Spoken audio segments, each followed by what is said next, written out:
Hello friend, તમારું સ્વાગત છે મારી પરીસ કિચન ચેનલમાં। કેમ છો બધા? આજે આપણે બનાવવાની છે ફરાળી ભેળ।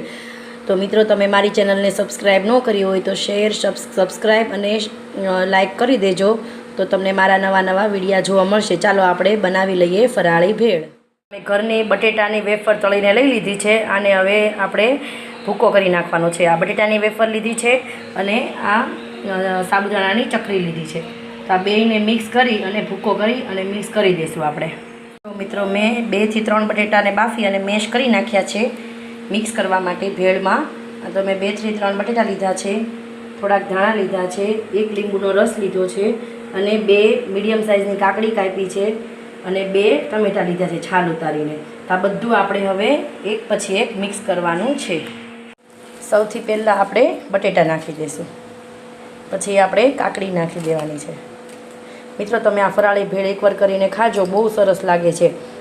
આ ટમેટું નાખી દેવાનું છે 2, બહારનો ચેવડો લાવવાનો નથી, ઘરના વેફરથી જ આપણે આ ભેળ બનાવવાની છે। આ ધાણા નાખી દઈશું। મિત્રો, લીલું મરચું નથી નાખતી, કેમ કે બાળકોને ખાવાની છે એટલે એને તીખી લાગે, એટલે હું લાલ મરચું પાવડર નાખીશ। આપણે હવે આ લીંબુનો રસ નાખી દઈશું।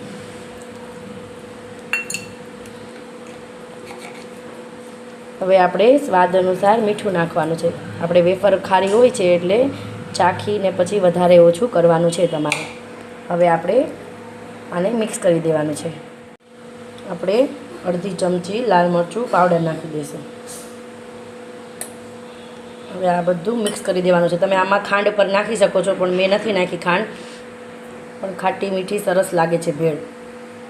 મિત્રો, બધું મેં મિક્સ કરી અને ભેળ આપણી તૈયાર થઈ ગઈ છે, ફરાળી ભેળ। તો તમે આ વ્રત કે ઉપવાસમાં ગમે ત્યારે ખાઈ શકો છો।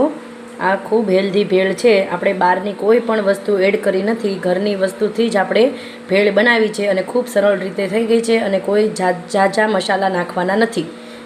મિત્રો, તમે આવી રીતે એકવાર જરૂર ટ્રાય કરજો ફરાળી ભેળ। આપણી આ ભેળ તૈયાર થઈ ગઈ છે અને આપણે આને એક ડીશમાં કાઢી લઈશું। મેં ડીશમાં લઈ લીધી છે વેફરની ફરાળી ભેળ।